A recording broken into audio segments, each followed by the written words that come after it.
എസിനെ കാത്ത് ഈ രാത്രിയിലും സ്ത്രീകളും കുട്ടികളും അടക്കം ഈ റോഡരികിൽ മണിക്കൂറുകളായി കാത്തു നിൽക്കുകയാണ്. പാവങ്ങളുടെ പടത്തലവൻ എന്നാണ് നമ്മൾ AKGയെ വിളിച്ചതെങ്കിൽ പാവങ്ങളുടെ കാവലാളായി, ജനങ്ങളുടെ കാവലാളായി, നീതിക്ക് വേണ്ടിയുള്ള പോരാട്ടത്തിന്റെ കാവലാളായി VS മാറി. അതിന്റെ നേർക്കാഴ്ചയാണ് നമ്മൾ ഈ തിരുവനന്തപുരം നഗരത്തിന്റെ ഈ റോഡിന്റെ ഇരുവശങ്ങളിലും നീതിബോധത്തിന്റെ കാവലാളാണ് VS എന്നുള്ളത് ഒരിക്കൽ കൂടി ഓർമ്മിപ്പിക്കുന്നു. നോക്കൂ, നമ്മൾ നേരത്തെ പറഞ്ഞില്ലേ, ഇതാണ് ആ റോസാപ്പൂവ്, ചങ്കിലെ റോസാപ്പൂവ് എന്ന് നമ്മൾ പറയുന്ന റോസാപ്പൂവ്. ആർക്ക് കൊടുക്കാനാ? അച്ചുമാമന് കൊടുക്കാനാണോ? അച്ചുമാമന് കൊടുക്കാൻ ചങ്കിലെ റോസാപ്പൂവായിട്ട് നിൽക്കുന്ന കുട്ടികളാണ്. നോക്കൂ, ഓരോ പാതയുടെ ഇരുവശങ്ങളിലുമായിട്ട് നിൽക്കുന്ന മനുഷ്യര്, കൗമാരവും യൗവനവും കടക്കുന്ന മനുഷ്യര്, വാർദ്ധക്യത്തിലേക്ക് കാലെടുത്ത് വയ്ക്കുന്നവർ, വാർദ്ധക്യത്തിൽ നിറഞ്ഞു നിൽക്കുന്ന മനുഷ്യര് എല്ലാം VSലെ യൗവനത്തെ കാണാൻ, VSലെ വിപ്ലവകാരിയെ കാണാൻ ഒരിക്കൽ കൂടി എത്തുന്നു. നോക്കൂ, കാര്യവട്ടം ക്യാമ്പസിൽ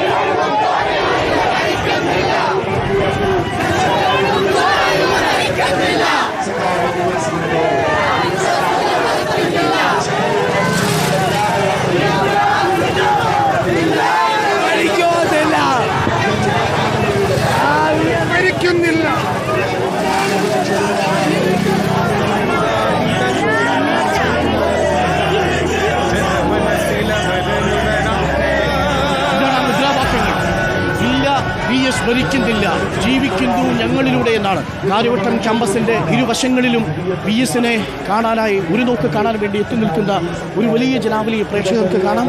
അവിടെ VS എന്ന അവർ കേട്ടറിഞ്ഞ്, വായിച്ചറിഞ്ഞ്, ഒരുപക്ഷെ എപ്പോഴെങ്കിലും ഒരിക്കൽ മാത്രം കണ്ടു ശീലിച്ച ഒരു VSനെ കാണാനാണ് ഈ ക്യാമ്പസിലെ വിദ്യാർത്ഥികൾ നിൽക്കുന്നത്. ഈ ക്യാമ്പസിലെ വിദ്യാർത്ഥികളുടെ ശരാശരി പ്രായം 22-24 വയസ്സാണ്. ഗവേഷക വിദ്യാർത്ഥികൾ ഒഴിഞ്ഞു നിൽക്കില്ല. ആ കാലഘട്ടം എന്ന് പറയുന്നത് VS സജീവ രാഷ്ട്രീയത്തിൽ വ്യത്യസ്ത വിഷയങ്ങളിൽ ഇടപെട്ടു തുടങ്ങിയ കാലമാണ്. അവർ കണ്ടും വായിച്ചും കേട്ടും പരിചയമുള്ള VS ആണ്. അവർ നേരിട്ടിറങ്ങി പ്രവർത്തിച്ച VS അല്ല. VS ഒരു സാധാരണ വ്യക്തിയല്ല, സ്വാതന്ത്ര്യ സമര പോരാളി കൂടിയാണ് VS. അപ്പോൾ സ്വാതന്ത്ര്യ സമര പോരാട്ട കാലം മുതൽ തുടങ്ങിയ പോരാട്ട വീര്യമാണ്. 1960കളിൽ VS CPIയുടെ അവിഭക്ത കമ്മ്യൂണിസ്റ്റ് പാർട്ടിയുടെ നാഷണൽ കൗൺസിൽ അംഗമാണ്.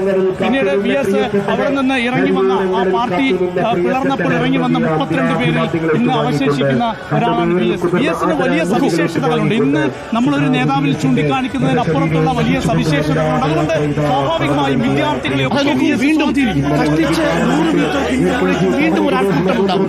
ഓരോ 100 മീറ്ററിലും ഓരോ 50 മീറ്ററിലും ഒരാൾക്കൂട്ടം ഉണ്ടാവുകയും ആ ആൾക്കൂട്ടം VSനെ കാണാൻ വേണ്ടി കാത്തു നിൽക്കുകയും ചെയ്യുമ്പോൾ വാഹനത്തിൽ അത്ര വേഗം സഞ്ചരിക്കുക സാധ്യമല്ല.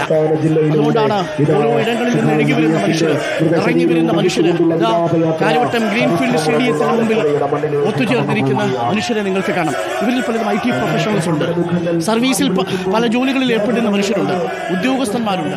നമ്മൾ തിരുവനന്തപുരത്ത് യാത്ര തുടങ്ങുമ്പോൾ ചെങ്കൽച്ചൂളയിൽ നിന്നെത്തിയ മനുഷ്യരെ കണ്ടു. ഇനി കഴക്കൂട്ടത്ത് ചെല്ലുമ്പോൾ നമ്മൾ വേനംകുളത്തും കഠിനംകുളത്തും നിന്നും വരുന്ന മത്സ്യത്തൊഴിലാളികളെ കാണും. തലസ്ഥാന നഗരിയിൽ നിന്ന് വരുമ്പോൾ സർവീസ് സംഘടനയിൽപ്പെട്ട മനുഷ്യരെ കാണും.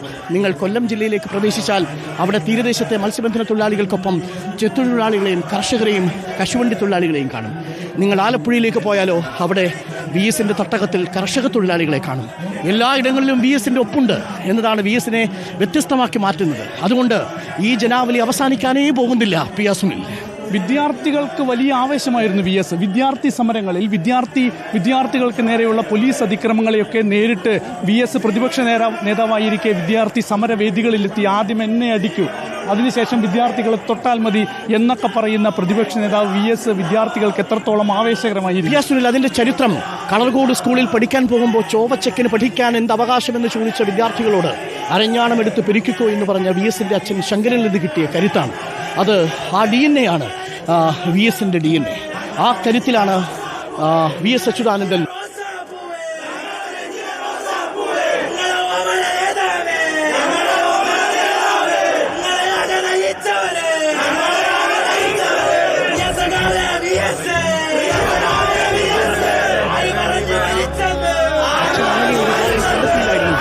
അവിടെ പഠനം അവസാനിക്കുമായിരുന്നു.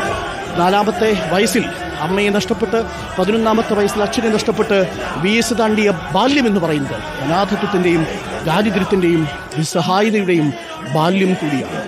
ആ ബാല്യത്തിൽ അദ്ദേഹത്തിൻ്റെ കനൽ വഴികളിലൂടെ നടന്നതിൻ്റെ അനുഭവ പരിചയമാണ് VS എന്ന രാഷ്ട്രീയ നേതാവിനെ ഇത്രയും ഉരുക്ക് ശക്തിയുള്ള, ഒരു കാരിരുമ്പിൻ്റെ കരുത്തുള്ള, കാരിരുമ്പിൻ്റെ ഉശിരുള്ള രാഷ്ട്രീയ നേതാവാക്കി മാറ്റിയത്. നമ്മൾ ഈ കാണുന്ന ജനാവലി കാര്യവട്ടം ക്യാമ്പസിലെ വിദ്യാർത്ഥികളും ഗവേഷക വിദ്യാർത്ഥികളും അധ്യാപകരും അടങ്ങുന്ന ഒരു സമൂഹവും അതിനു ചുറ്റുമുള്ള IT മേഖലകളിൽ അനുബന്ധ വ്യവസായങ്ങളിലൊക്കെ പണിയെടുക്കുന്ന മനുഷ്യരും ഒരു കടൽ പോലെ ഇരമ്പിയാർത്തു വന്ന് നിൽക്കുന്നത് BSനെ ഒന്ന് കാണാനാണ്. BSന് IT-യുമായി എന്ത് ബന്ധമെന്ന് ചോദിച്ചാൽ ജോസഫ് സി മാത്യു പറയുകയുണ്ടായി, IT പാർക്കുകൾ വികേന്ദ്രീകരിച്ച് വലിയ ലാഭത്തിൽ എത്തിച്ചൊരു നേതാവ് കൂടിയാണ് VS അച്യുതാനന്ദൻ. VS അച്യുതാനന്ദന് വലതുപക്ഷ മാധ്യമങ്ങൾ ചാർത്തിക്കൊടുത്തൊരു ദുഷ്പേരുണ്ട്, വികസന വിരോധിയെന്നും നിലം വെട്ടിനിരത്തുന്നയാളെന്നും ഒക്കെ. എന്നാൽ VS അച്യുതാനന്ദനായിരുന്നില്ലേ യഥാർത്ഥത്തിൽ വികസനത്തിന്റെ ശരിയായ അടിത്തറ പാകിയത്? IT വികസനത്തിനു വേണ്ടി VS അച്യുതാനന്ദൻ കൊണ്ടുവന്ന പരിഷ്കാരങ്ങളല്ലേ ഗുണകരമായത്? സ്മാർട്ട് സിറ്റി പദ്ധതിക്ക് വേണ്ടി VS അച്യുതാനന്ദൻ കൊണ്ടുവന്ന പരിഷ്കാരങ്ങളല്ലേ കൂടുതൽ നീതിയുക്തമായത്? എല്ലാ വികസന പദ്ധതികളിലും VSന്റെ ജാഗ്രതയുണ്ടായിരുന്നു. കൊച്ചി മെട്രോ അടക്കം, അതായത് വിഴിഞ്ഞമടക്കം. വിഴിഞ്ഞത്ത് ആ പദ്ധതിയിൽ വലിയ കൊള്ളയുണ്ടാവുന്നു എന്ന ആരോപണം നേരിടുമ്പോൾ അതിനെ പിന്തുണയ്ക്കാതിരിക്കുകയും എന്നാൽ അതിൽ നിന്നുള്ള എല്ലാ ക്ലോസുകളും ദുർബലമായ ക്ലോസുകളെല്ലാം വെട്ടിമാറ്റുകയും സർക്കാരിന് അനുകൂലമായ പൊതുമേഖലയിൽ ഈ സ്ഥാപനം തുടരണമെന്ന് ആഗ്രഹിക്കുകയും ചെയ്ത നേതാവിന്റെ പേരല്ലേ VS.